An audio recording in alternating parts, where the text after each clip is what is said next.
Olá, sejam bem-vindos ao Cenáculo, o canal que vai debater grandes obras e grandes ideias. Todos os sábados estamos ao ar com algum programa sobre literatura, cinema ou humanidades em geral.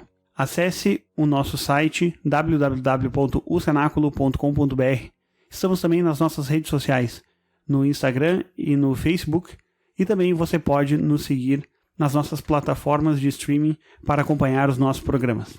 Hoje, iniciaremos o nosso programa falando sobre um livro de filosofia, mais especificamente o livro As 6 Doenças do Espírito Contemporâneo, do filósofo romeno Constantin Noica.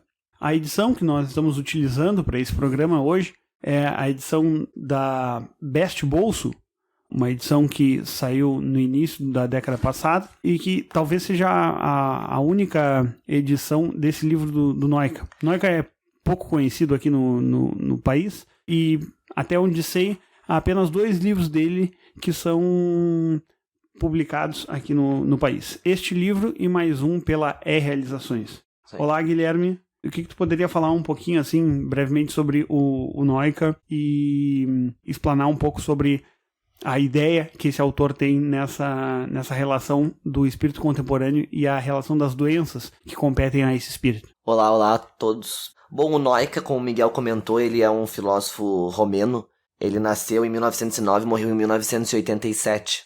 A Romênia, durante o século XX, ali, foi um dos países que, depois da Segunda Guerra Mundial, acabou caindo na cortina de ferro, ali da Rússia. Na verdade, já antes, no começo do século XX, se instalou ali uma espécie de proto-fascismo no modo do regime italiano, do Mussolini, mas depois, com a guerra, acabou caindo nas mãos da União Soviética, depois da guerra. Só que, ao mesmo tempo, os romenos tinham uma visão, sob esse aspecto, muito próxima ao dos iugoslavos, que era de não querer ter um governo que fosse diretamente submetido ao Stalin. Não queriam ter um regime que fosse um simples reprodutor das ordens que saíam de Moscou. E nisso se começou uma série de movimentos na Romênia que acabaram por colocar no poder o general, esse é bastante famoso, apesar da Romênia talvez não ser tão conhecida, que é o Ceausescu, que também não era um ser nem um pouco melhor do que Stalin, muito antes, pelo contrário, era um ser bastante desprezível, mas que nesse afã de se livrar das garras stalinistas, a Romênia acabou colocando no lugar um ditador que era tanto quanto pior e que, sob muitos aspectos, seguia a mesma cartilha do Stalin. Nesse contexto político-social da Romênia, muitos dos maiores escritores romenos que são conhecidos do mundo ocidental acabaram saindo de lá. Cioran, Ionesco, o Eliade, etc. acabaram indo para a França e acabaram escrevendo boa parte das suas obras em francês. E isso acabou proporcionando a eles um reconhecimento mundial que, por exemplo, não coube ao Constantin Noica. O Constantin Noica nunca saiu da Romênia. Depois da ascensão do regime comunista, ele acabou sendo condenado primeiro à prisão durante 6 anos, depois ele ficou durante 30 anos preso em prisão domiciliar, que não era uma prisão domiciliar no sentido de não poder sair de casa, mas era uma prisão domiciliar onde ele não podia sair daquela cidade, o que é bastante ruim, assim, sobretudo numa cidade. Eu não conheço a Romênia, mas uma coisa está prisão domiciliar em Paris, outra coisa está em prisão domiciliar numa cidade com muito menos recursos. E um pouco, então, do não conhecimento dele pelo Ocidente se deve a isso, quer dizer, existem esses polos irradiadores de cultura e que, na minha visão, pelo menos, eu acho que tem 2 fatores que contribuem nisso. Acho que um fator é a língua desses lugares e o segundo fator é a importância socioeconômica deles. Então a gente conhece, de um modo geral, autores norte-americanos, franceses, portugueses, ingleses, etc. Mas é muito raro de se conhecer autores de países não tão relevantes no cenário político-econômico, eles acabam ficando um pouco de lado. E por isso que os autores desses países acabam ganhando uma certa notoriedade quando se exilam e vão para outros lugares. Quer dizer, a gente fez um especial aqui sobre o Nobel. Quer dizer, talvez o escritor contemporâneo tcheco, talvez não, o escritor contemporâneo tcheco mais conhecido de todos é o Kundera. Ninguém conhece outros escritores, eu pelo menos não conheço outros escritores tchecos vivos que tenham a mesma envergadura que ele, quer dizer, e ele é um escritor que justamente não escrevia em tcheco, não morava na República Tcheca, mora na França, Então, tem esse fator. O Noika, por ter ficado na Romênia, isso certamente apagou um pouco da notoriedade que ele poderia vir a ter. Então, como comentei, ele ficou esses 30 anos em prisão e aí acontece um fato muito curioso. A polícia secreta soviética grampeou toda a casa do Noika para saber o que ele dizia, o que ele fazia, etc e tal. E durante esses 30 anos de prisão, ele ficou ocupado de dar aulas de filosofia particulares em casa. E a polícia secreta captou todas essas aulas de filosofia. Então, depois que saiu o regime do Ceausescu e acabou o regime comunista na Romênia, o próprio Noika conseguiu essas gravações e, com o apoio de amigos e estudantes, eles conseguiram fazer uma remodelagem daquelas gravações e ele lançou talvez um dos maiores cursos de filosofia da história da humanidade. Nunca foi traduzido, acho que tem só em romeno, mas que é um material realmente colossal, assim, fruto desses 30 anos de aulas que foram gravadas pelo regime comunista.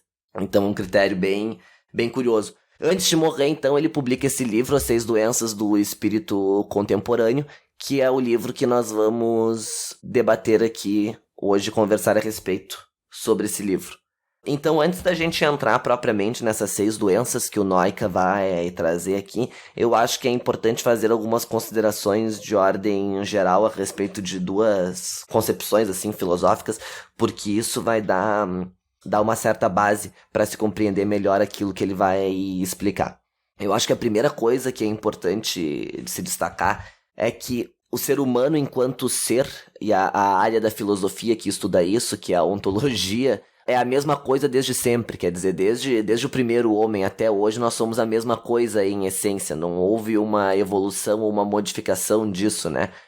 Então, isso é bem importante ter essa visão, aquilo que Platão já dizia, né? Tudo que é um, porque isso é importante para compreender os conceitos que ele vai trabalhar e a forma como ele vai trabalhar esses conceitos. Porque a segunda coisa que é importante de se ter em vista é que ele, com esse livro, ele demonstra que ele se aproxima de uma visão bastante clássica da filosofia. Desde Sócrates, Platão e Aristóteles até Descartes, o homem sempre foi compreendido como uma união de 3 coisas: corpo, mente e espírito, ou alma, mas espírito melhor dito aqui para se manter no mesmo termo que ele vai usar no título do livro.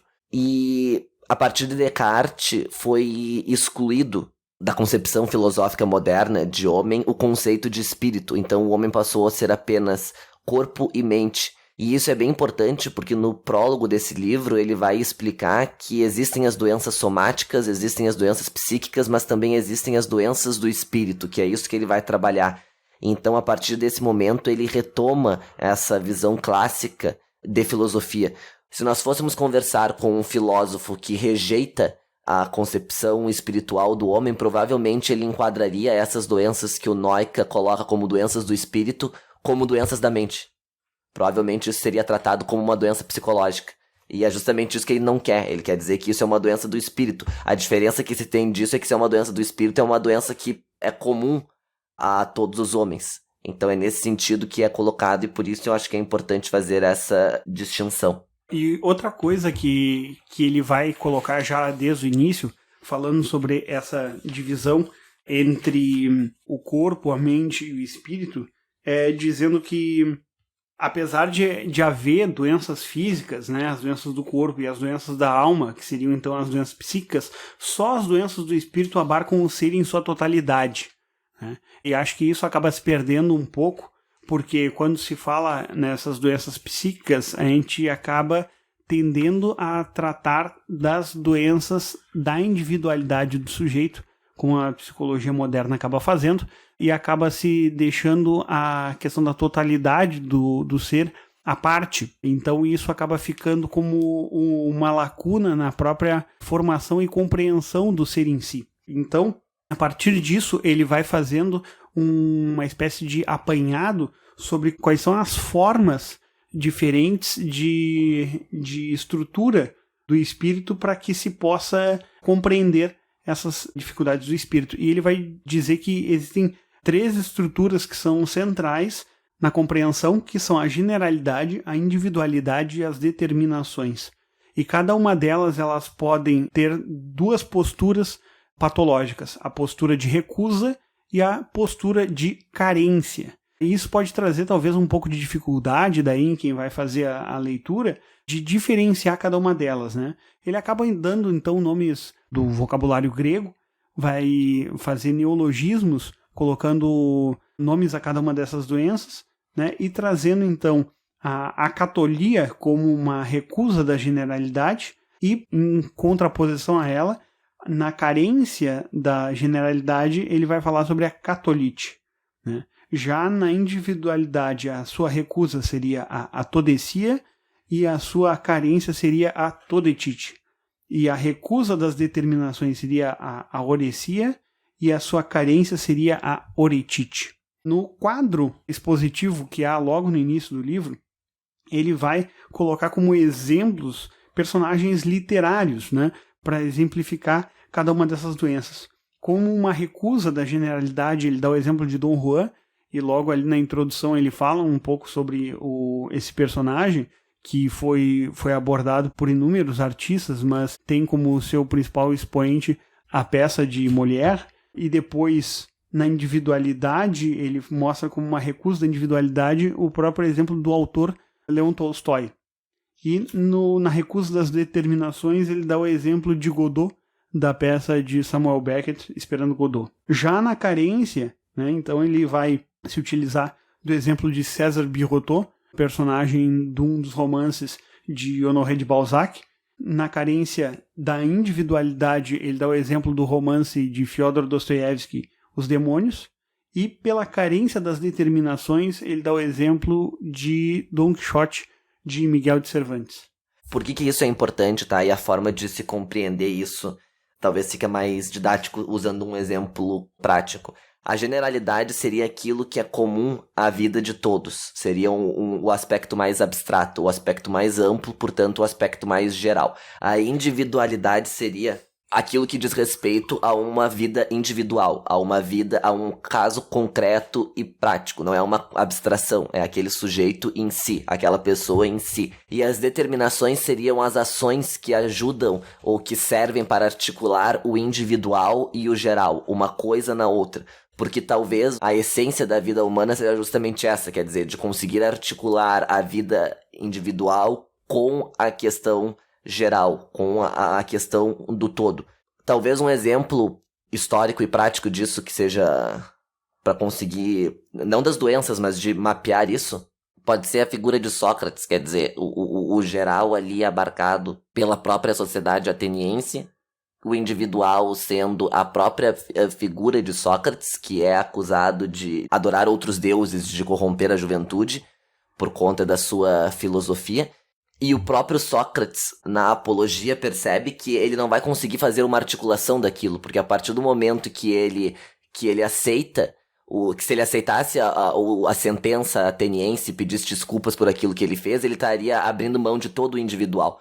E ao mesmo tempo, se ele batesse o pé naquilo, ele estaria abrindo mão de toda a generalidade. E é por isso que quando é dado a ele a oportunidade de fugir, no diálogo Leis do Platão, ele não foge, porque ele diz, eu não posso fugir, eu tenho que aceitar as leis atenienses, porque quando eu fiz 18 anos me questionaram se eu queria viver ou não sob as leis atenienses, se eu aceitava viver sob essas leis, e eu disse que sim. Então agora eu não posso simplesmente abandonar aquilo que me havia sido dito no passado e que eu havia concordado, quer dizer, ele não pode abdicar do geral. E aí a determinação que ele acha para encaixar as duas coisas é o de aceitar a sua morte, aceitar a sua condenação, porque num caso ele abriria mão da sua total individualidade, que seria abrir mão de si, e no outro aspecto ele não poderia abrir mão do geral, do qual ele aceitou voluntariamente participar. E justamente desse conflito nasce a própria filosofia, quer dizer.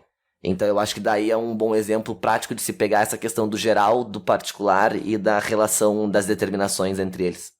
E a gente vai ver que logo quando ele vai falar sobre as 6 doenças, no final da sua introdução, e antes de tratar especificamente de cada uma delas, ou seja, no final do primeiro capítulo, quando ele fala sobre as 6 doenças, ele vai fazer uma espécie de apanhado sintético de cada uma delas. Doença, a catolite, ele vai dizer que ela nasce de uma precariedade da ordem geral, numa realidade individual, provida de determinações, ou seja, existem as determinações do sujeito, ele tem uma realidade individual, está consciente de si própria e está consciente das suas determinações em relação à vida, mas ele não tem um sentido, ou seja, há uma precariedade, ou seja, ele não tem uma compreensão total da sua ordem geral em si no mundo.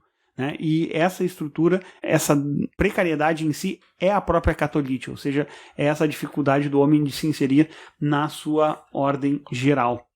Né? E a partir disso, então, ele dá o exemplo de Birotteau, um sujeito bastante correto, mas que não consegue compreender a estrutura à sua volta e acaba sendo derrotado em frente às situações do seu tempo, ou seja, um sujeito bastante ingênuo quanto à questão de ordem geral da sua própria vida. Um exemplo prático, histórico disso, talvez elucide um pouco, é o Napoleão Bonaparte, por exemplo, que ele também vai citar ali no corpo do texto, que é o sujeito que acha que tudo depende individualmente das suas ações. Ele não consegue compreender que há uma ordem geral nas coisas e que há coisas que independem única e exclusivamente dele. Então ele passa a agir achando que ele é o leitmotiv, assim, o motor da história. O motor da história, exatamente. E a partir desse momento ele acha que a única coisa relevante que existe é ele e que ele, diante disso, é quem pode fazer tudo, porque ele é uma espécie de Deus. Ele não percebe que existe uma ordem geral que o sucedeu e que está presente, que vai seguir depois dele e que há coisas que independem dele. E é instigante ver que nos seus exemplos ele pode utilizar de personagens que se veem como uma espécie de motor da história como Napoleão, mas ao mesmo tempo essa carência do geral ela também pode se dar numa dificuldade de se elevar a essa universalidade, né? E me parece que um exemplo ilustrativo aqui dessa carência se dá naquela ideia que foi retomada durante o período da antiguidade e depois retomada no período moderno, que é a ideia neoclassicista do fugere urbem, né? Então, esse fugir da vida nas cidades, ir para os campos, e ele diz, a tentativa de tentar virar um santo do deserto sempre, é uma espécie de recusa a essa ordem que existe entre os homens, a todas as leis da polis, ou seja, tu viver entre os homens em si e tu buscar apenas na individualidade uma espécie de amplitude do próprio ser. Aqui a gente pode ver que esse fugere urbem acaba sendo uma espécie de tentativa de não se... Uma tentativa não, há uma impossibilidade do próprio ser de não se enquadrar nessas leis e por isso ele acaba se afastando dos homens em si. Eu acho que é muito interessante ali o exemplo que ele dá da parábola do filho pródigo, que é de Lucas, né?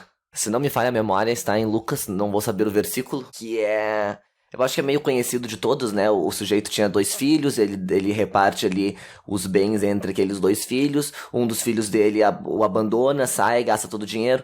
E depois volta um tempo depois e diz pro pai que pede desculpa por aquilo que ele tinha feito, etc e tal. E diz a ele que o benefício que ele gostaria de ter, a única coisa que ele gostaria era de poder trabalhar com o pai e poder ganhar a sua vida daquele trabalho que ele realiza junto com o pai. E o pai o aceita de volta. E o irmão fica possesso da vida e diz, pô, mas aqui eu tô trabalhando e aqui tô aqui, não gastei o dinheiro. E ele foi lá e gastou o dinheiro e não sei o que. E aí agora tu vai vir aqui e vai dar outra chance pra ele. E aí o pai diz que isso não importa, porque o que importa é que ele achou o seu caminho e voltou.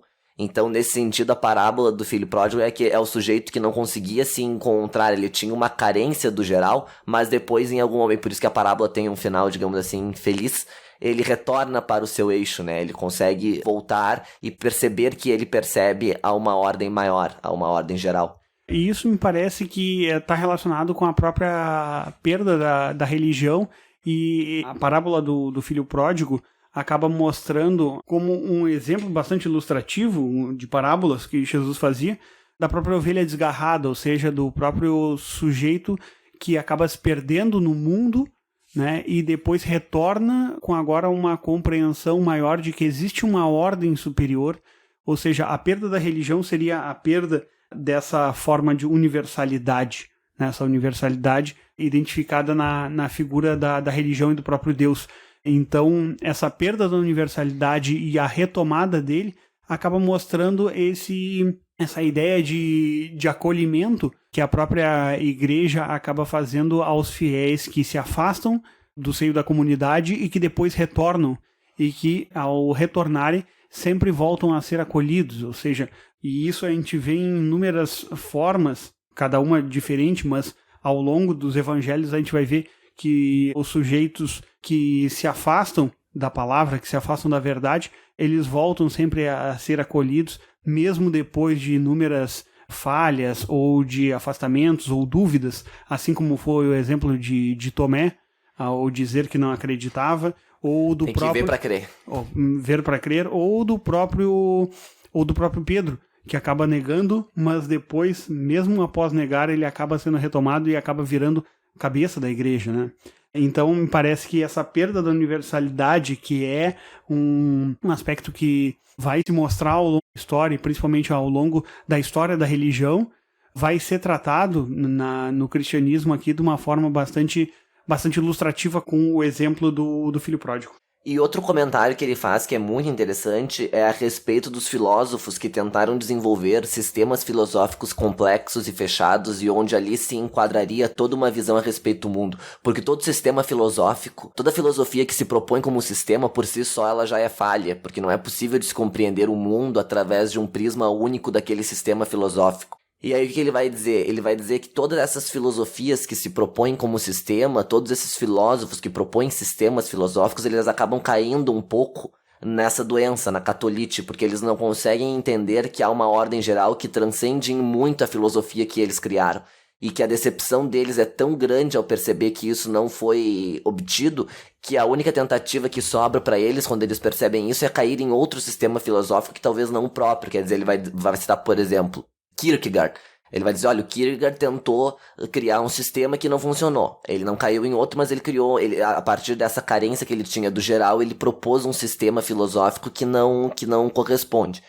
Ele vai dizer, o outro exemplo é o Sartre. E aí, quando ele vai falar do Sartre, inclusive, ele diz o seguinte, quando ele vê que o existencialismo, enquanto sistema fechado, não consegue corresponder a uma ordem geral das coisas, porque não tem como fazê-lo, o que ele faz? Ele cai em outro sistema filosófico fechado, que é o sistema marxista. Ele abandona um sistema fechado para cair em outro. Quer dizer, quando tu não consegue perceber que há uma generalidade das coisas e que ainda que o teu sistema não consegue se enquadrar ali, tu procura outro sistema, então. Esse primeiro sistema seria o existencialismo e o segundo o marxismo. Então ele vai, nesse apanhado que ele vai fazer, ele vai dizendo que o sentido geral que o homem tem, ele não é estanque, ele não é predeterminado e nem de fácil compreensão.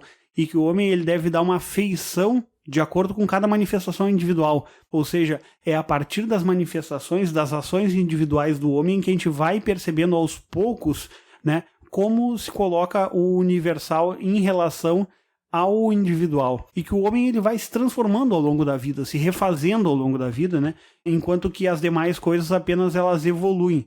Então há uma necessidade do homem de se refazer, né, e esse refazer-se ele sempre se dá com uma espécie de desequilíbrio, né? Numa busca sempre, então, necessária para se achar um sentido geral para si próprio. Então, esse sentido não existe... Seria talvez desculpa te interromper, mas que seria muito provavelmente aqui, talvez um dia a gente comente sobre esse livro, mas que é aquele livro do Viktor Frankl, Em Busca de Sentido. Quer dizer, a cura, digamos, dessa doença seria a leitura do livro do Frankl. Então, esse desequilíbrio na busca pelo geral é que acaba sendo, então, a catolite, né? O homem, ele necessita não encontrar um sentido geral, ele não existe em si próprio e é fechado, mas descobrir o seu sentido geral em si. Ou seja, aí que está, quando a gente trata da ideia da universalidade, e acho que alguns filósofos, como Hegel, por exemplo, quando vai tratar disso, ao tentar mapear o sentido da história em si, ele tenta dizer, o sentido da história é este daqui e ponto, é o meu sentido da história que acaba culminando no meu plano. Enquanto que a atenção da catolite, né, ela provém de um imperativo de um geral específico.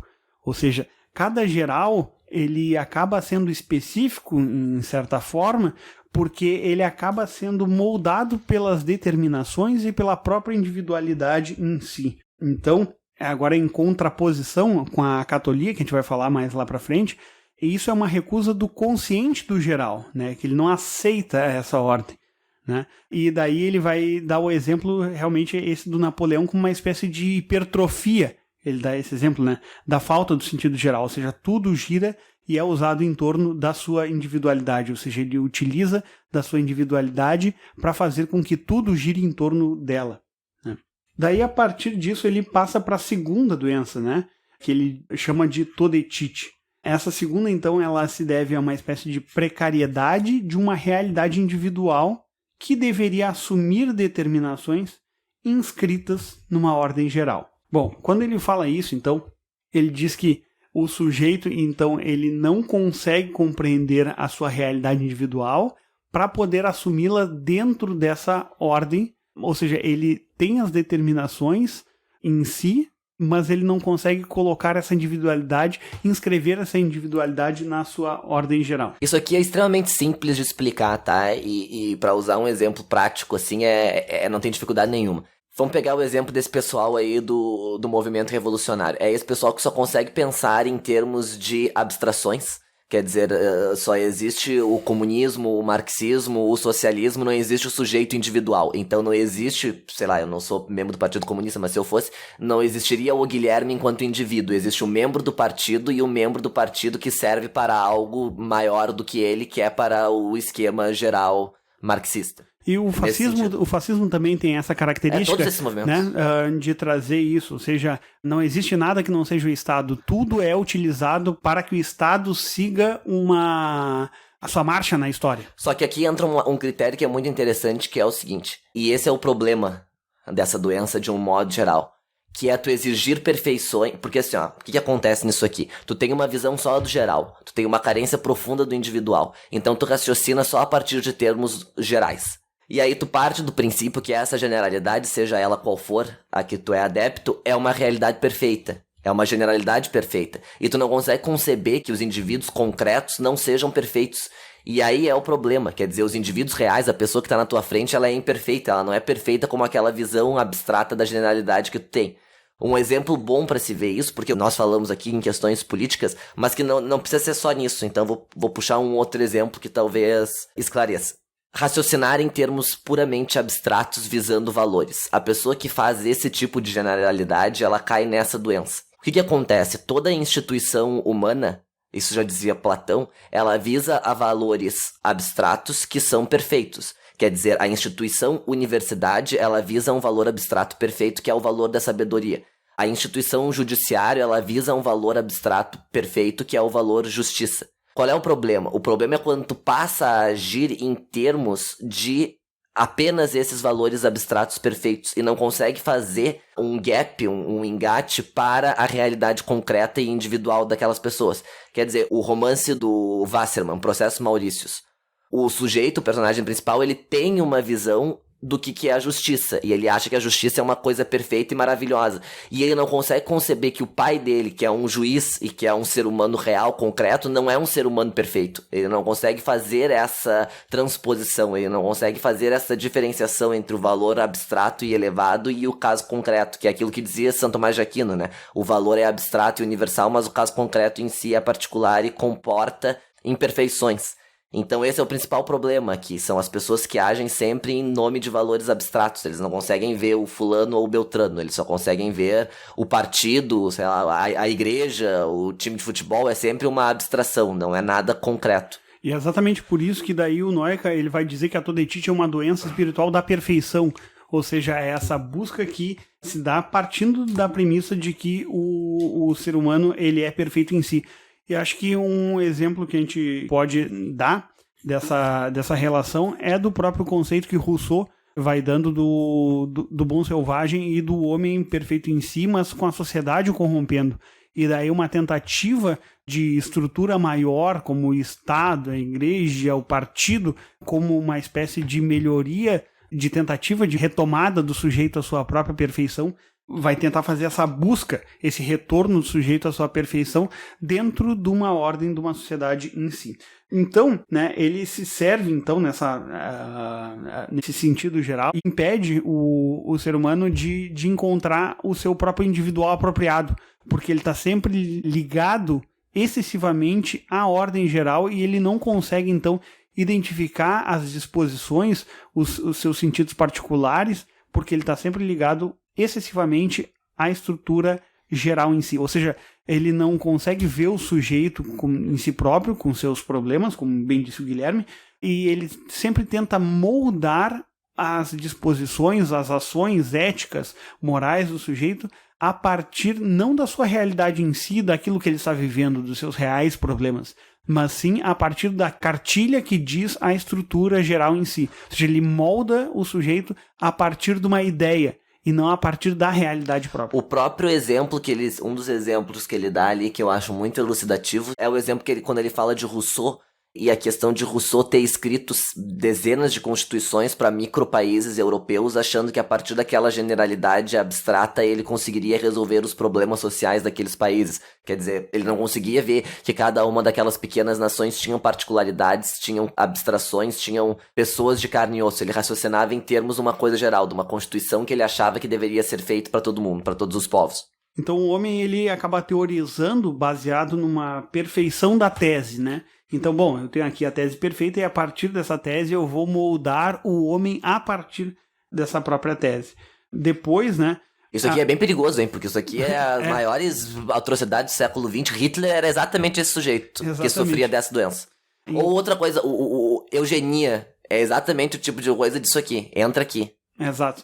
Acaba, então, acontecendo que essa reação dessa cadeia infalível, fazendo com que a ordem geral entre na vida do ser humano, não faça com que ele consiga compreender o individual de si próprio. Então, ele acaba dizendo, a todetite lá é extremamente comum, né? A doença da idealização, e que isso acaba, então, acometendo. E daí ele vai falar que, por exemplo, isso acomete mais as mulheres que acabam fixando um ideal próprio, por exemplo, o amor, um filho, um lar. Ou seja, imagina que existe um amor que seja perfeito, que o filho seja perfeito, que o lar deveria ser perfeito, né? E daí, a partir disso, então, ela acaba não percebendo a própria individualidade dos sujeitos. Olha, teu marido é falho, tua casa é falha, tu é falha, todos nós somos falhos, e acaba não percebendo que está tentando moldar a sua projeção de perfeição à realidade em si.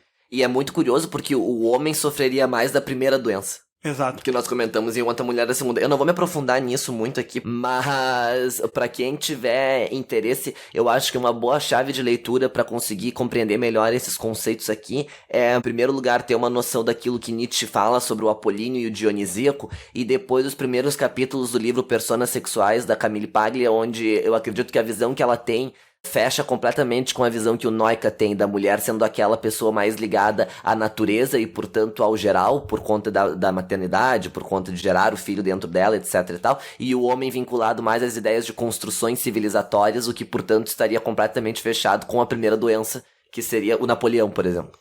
Quando a gente fala sobre essas grandes estruturas, como o Estado e tudo mais, a gente vê que o jovem ele é muito mais propenso a assumir certos discursos buscando uma perfeição do homem, e ele vai dizer que o jovem também é um exemplo que vai cair muito na todetite, dizendo que o jovem ele acaba sentindo uma felicidade da indeterminação. A indeterminação ela causa esse bem-estar no jovem. Ou seja, ele gosta de fazer, mas não sabe o que. Ele quer mudar o mundo, mas não sabe como. Ele quer o amor, mas não sabe de quem. Então ele acaba sendo uma espécie de sentido, tem um sentimento dessa inadequação do jovem no mundo, que acaba sendo um processo, então, do próprio inserção do jovem, quando ele sai da vida infantil e acaba passando por esse processo, né, para a vida adulta, ele acaba, então, passando por esse processo de inadequação até chegar em si a ser um homem completo na vida adulta. Só que o importante é justamente isso que o Miguel falou, quer dizer, de ser um homem completo na vida adulta, porque o processo de amadurecimento faz parte justamente abandonar essa visão. Exato, não adianta ficar apenas nela, porque essa visão é uma visão... De adolescente velho, que é o que mais tem aí, o sujeito de 50 anos que acha que vai moldar o mundo ao seu feitio. Sendo que já tá com 50 anos, né? Se com 50 anos já não mudou, não espere que nos próximos 20, 30 consiga fazer alguma coisa com pouca energia, né? Então, a nossa terceira doença, ela acaba sendo identificada como a oretite. Essa terceira situação ontológica, ele diz, é provocada por uma carência de determinações apropriadas, de uma realidade geral que já tem a forma individual. Ou seja, ele tem uma realidade geral, tem a compreensão da própria individualidade na sua forma individual, compreende a realidade geral, mas não consegue adaptá-la às determinações, ou seja, ao fazer em si. A oretite não é uma doença por si só. No sentido, ela nunca virá sozinha. O sujeito nunca vai, dentro da visão dele, obviamente, o sujeito nunca vai padecer só de oretite. A oretite vai ter que vir sempre junto com outra, porque ela é justamente a das determinações. Então ela não pode ficar sozinha ali. Exato, a determinação ela necessita da estrutura individual e geral para poder se moldar. Então ele vai colocar no apanhado dizendo que a oretite ela acompanha fenômenos da vontade.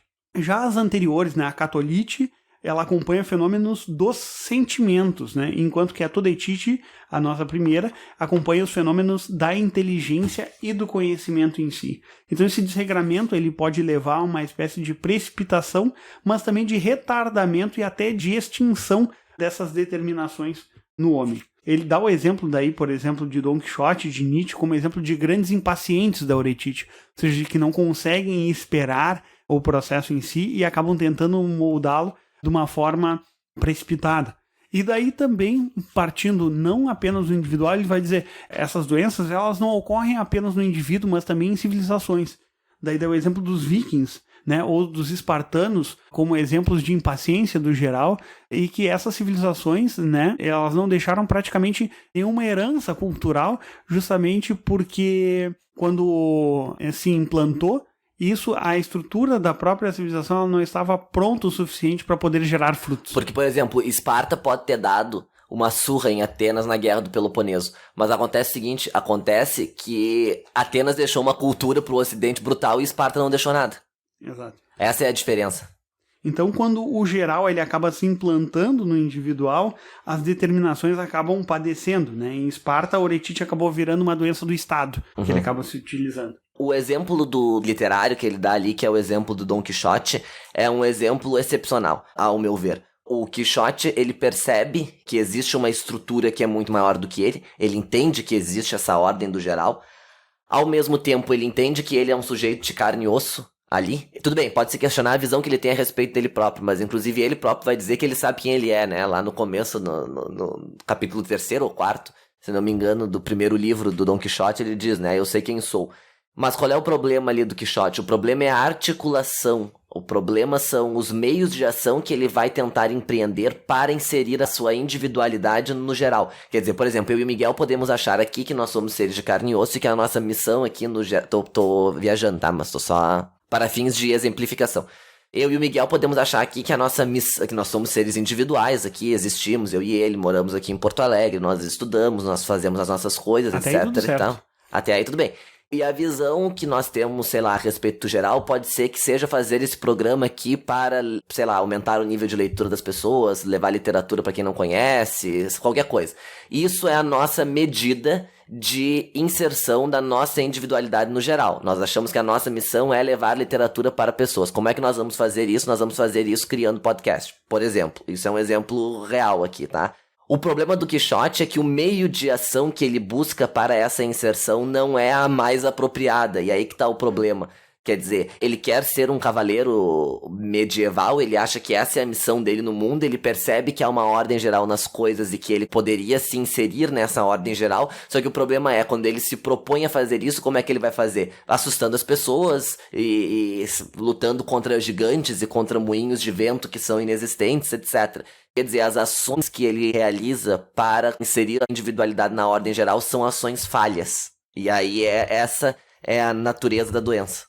E também daí, então, falando sobre o outro viés da oretite, que seria a oretite crônica, né? Ela acaba sendo uma carência e extinção da determinação, né? E isso se dá, por exemplo, ele vai dar um exemplo bastante ilustrativo, que é o da tristeza pós-vitória, ou seja, após a vitória, o que vai ser feito, né? Se luta por alguma coisa, mas após se conseguir essa coisa, e agora, o que resta? E isso me lembra bastante aquele poema do poeta grego Constantino Cavafis, quando ele vai falar sobre a invasão dos bárbaros. Ele diz: os bárbaros estão vindo e todos os homens estão reunidos na ágora, mas agora os bárbaros não vêm, e agora o que resta, né? Ou seja, o que será de nós sem os bárbaros, né? O que será da vida? A vinda dos bárbaros era um motivo para viver. Agora nós não temos determinações porque nós não temos um motivo para viver. É o deserto dos tártaros. É o deserto dos tártaros, que talvez seja um dos nossos próximos programas. Exato. Próxima doença? Nossa próxima doença... Tô praticamente um médico clínico aqui. É, um do SUS, né? De 5 em 5 minutos aqui. Próximo... Postinho de saúde. A quarta doença, então, agora a gente vai tratar também da questão da determinação, mas em outro aspecto, não na carência em si, mas sim na recusa às determinações, ela vai ser dada com a oresia. Então ela se apresenta como um oposto simétrico da anterior. Aqui o individual, após ter alcançado um sentido geral, ele é incapaz, ou por uma recusa, no caso do homem, né, de se dar determinações específicas. Ele não consegue dar determinações a si próprio. E daí ele utiliza do próprio exemplo da peça do Beckett de Godot. Só que é interessante aqui perceber essa diferenciação, porque ele vai dizer o seguinte, ele vai dizer que a partir de agora, as próximas 3 doenças que ele vai falar são as doenças da lucidez. E isso é muito importante para diferenciar das doenças da carência. Porque a carência, tu sente falta de alguma coisa, mas não necessariamente de forma voluntária. Sei lá, o sujeito tem carência de ferro, isso não é porque ele quer, é porque ele, por algum motivo, ele tem carência de ferro. Ou seja, ele tem consciência de que ele tem a carência de algo. Isso, ele sabe que ele não tem e que é uma coisa que independe dele. Agora, no caso das próximas 3 doenças, são as doenças de recusa, ou seja, o sujeito sabe aquilo, ele conhece aquilo, mas ele rejeita aquilo, por qualquer que seja o motivo, e daí cada um deles serão por motivos diversos. Mas ele rejeita, ele tem consciência de que existe o geral e o individual, ele tem consciência de que as tuas ações têm que ser articuladas de modo a inserir o individual no geral, mas ele recusa isso. Daí ele vai dar alguns exemplos, principalmente as ilustrações que ele faz aqui, são mais de ordem civilizacionais. Ele dá o exemplo, por exemplo, da civilização indiana, a antiga, com o Bhagavad Gita, né? E também com Marco Aurélio e principalmente com a filosofia estoica, né? Então, ele, por exemplo, comenta que a palavra e a comunicação poética como uma ascese, né, um exercício do espírito, acaba sendo uma espécie de renúncia da comunicação imediata. Assim como a poesia, a matemática é uma espécie de ascese que leva a essa oresia, essa crítica que ele acaba fazendo, então, ao próprio espírito matemático. O Pascal, o filósofo francês, afirma, então, que a matemática é como um jogo descolado do mundo e das determinações reais. Isso daqui me lembra bastante, Guilherme, ao próprio livro do Hermann Hesse, O Jogo das Contas de Vidro. Ah, sem dúvida. Ou seja, o próprio Servo. O próprio José Servo, personagem principal, é um sujeito que acaba sendo desprovido, né, acaba recusando essas determinações e acaba se especializando nesse jogo das contas de vida, mas aqui a gente não sabe muito bem qual a sua relação. A gente vê que existe uma relação desse jogo dos Avelores com o conhecimento superior, mas a determinação disso no espírito e nas ações em si não acabam sendo muito claras no próprio José Servo no livro do Hermann Hesse. Exatamente, porque o que o José Servo faz? Ele percebe que existe o geral e o individual e ele recusa tudo isso, e aí ele vai pra Castalha, que é essa sociedade lá em cima que paira sobre o resto do mundo como se fosse um Monte Olimpo. E é justamente isso. Uma torre de marfim, né? Uma torre de marfim, uma torre de Babel.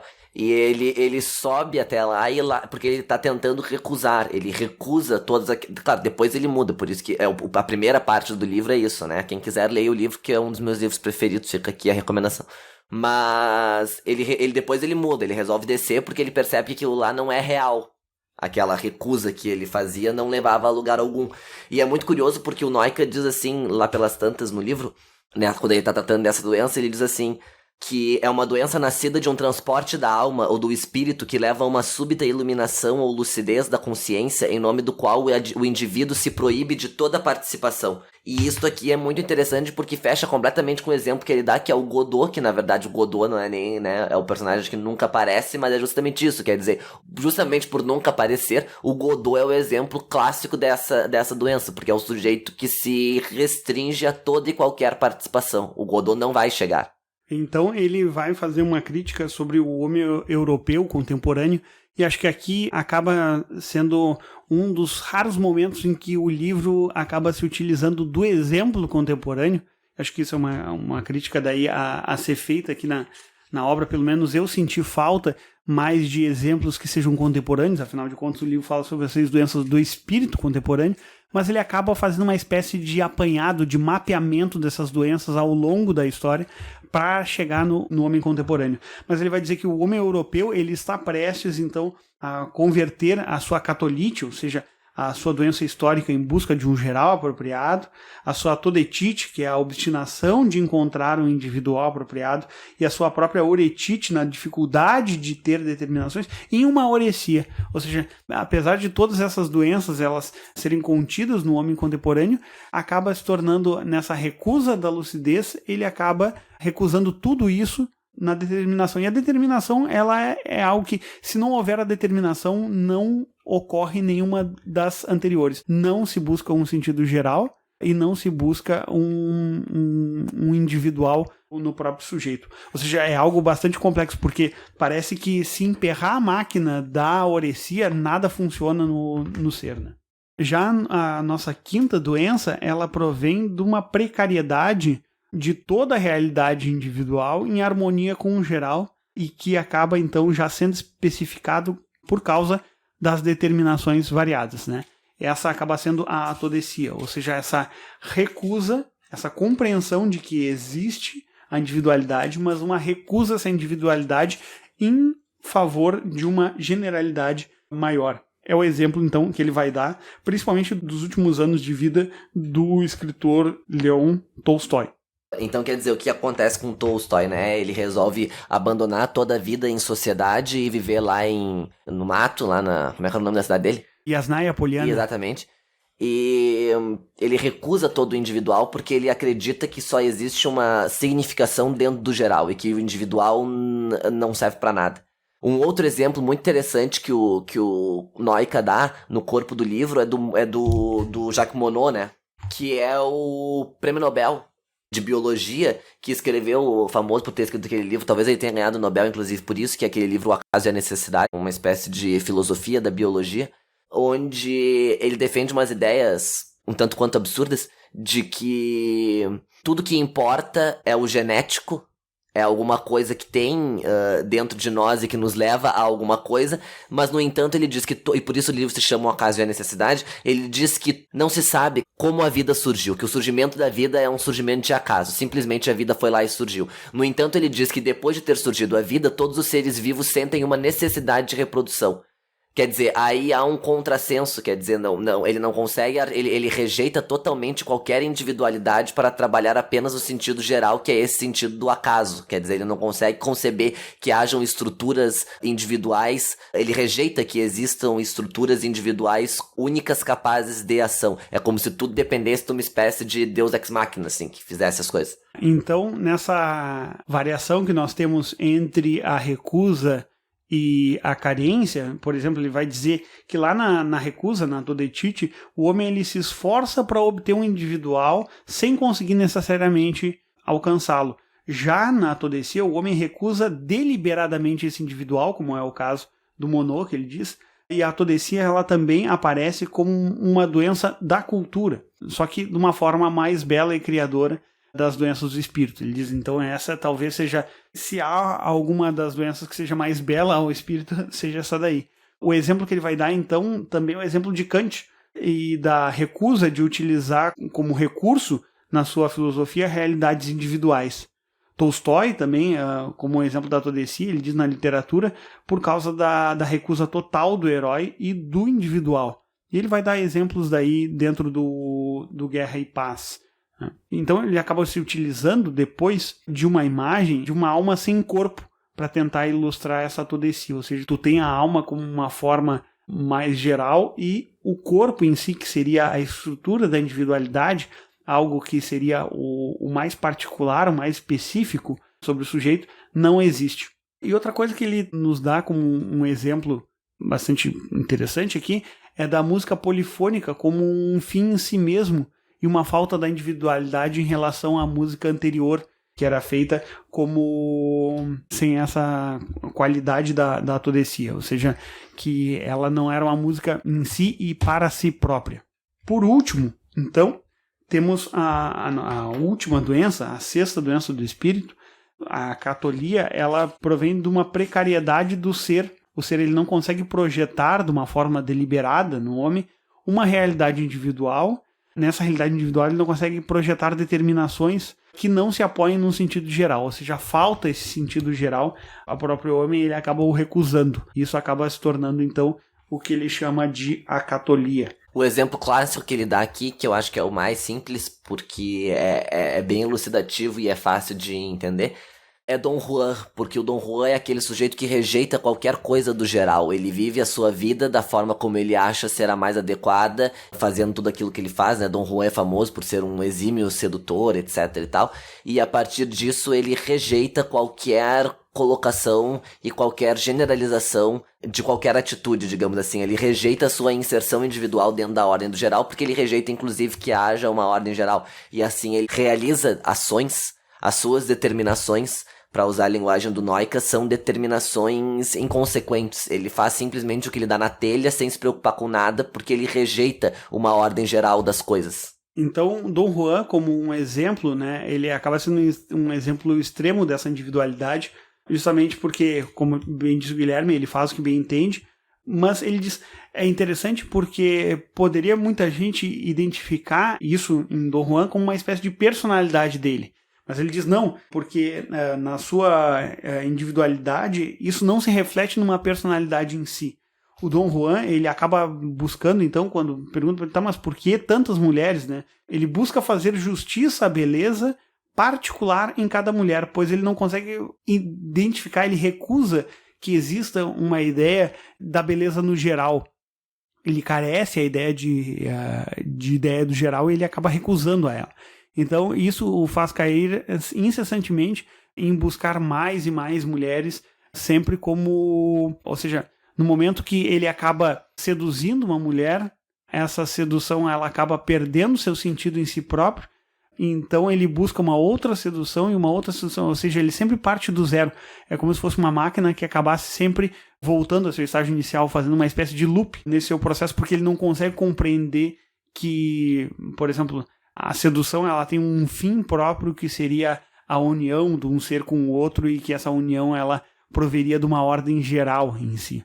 Ou seja, amar uma pessoa, amar uma mulher é um fim em si próprio e não há necessidade de amar todas elas mesmo pela impossibilidade disso, né? E ele vai dar o exemplo do próprio convidado de pedra, né? O Commendatore, como uma espécie de geral inerte. Justamente por ele ser de pedra, ele acaba sendo uma espécie de generalidade que se apresenta a Dom Juan de uma forma inerte. Então a catolia, ela acaba se identificando aqui como uma doença que rechaça os mestres, né, incluindo o mestre interior, ele diz a si próprio. Então esse exemplo de Dom Juan é ilustrativo na recusa dessa compreensão tanto do geral quanto do geral que existe em si próprio, da busca desse geral que havíamos tratado lá na outra doença do geral, a catolite. Bom, terminada essa sexta doença, encerramos aqui esse nosso programa sobre o filósofo Constantin Noica, né, tratando dessas doenças do espírito contemporâneo. Me parece aqui que na obra acaba faltando um pouco mais seria mais ilustrativo, e isso acaba ficando a critério do próprio leitor, de buscar essas leituras, e acho que isso é interessante, quem quiser se aprofundar na obra do Noica, fazer as leituras de Dostoiévski, de Dom Quixote, de Balzac, de Beckett, Tolstói e Molière, e tentar identificar, à luz dessa primeira leitura com o Noica, tentar identificar essas doenças nas próprias ações dos personagens que são ilustrativos dessas doenças no livro que o Noica então escreve. Para encerrar então e fazer a minha crítica ao livro, eu acho o seguinte, eu acho que o livro tem conceitos muito interessantes, eu gostei muito da ideia dele.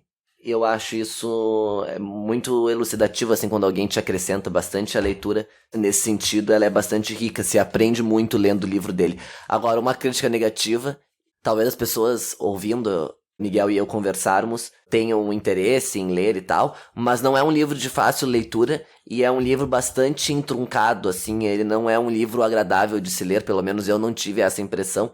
Eu achei um livro bastante complexo, é um livro que requer bastante atenção, ele é um livro bastante denso, então não é um tipo de livro que se pode ler pensando em outra coisa, porque uma frase que tu passou e que tu não entendeu, lá pra frente tu não vai conseguir entender o resto e tu vai ter que voltar pra reler tudo de novo. Eu também tive essa impressão, Guilherme.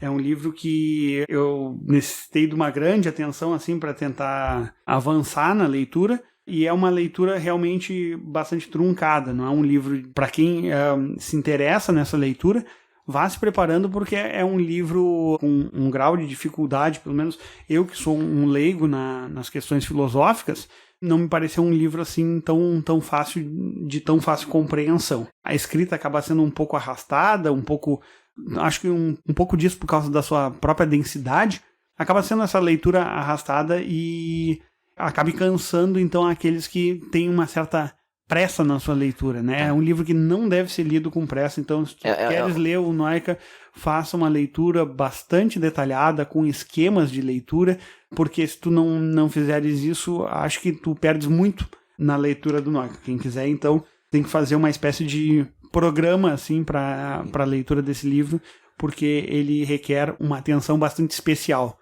É um livro realmente interessantíssimo nas suas questões.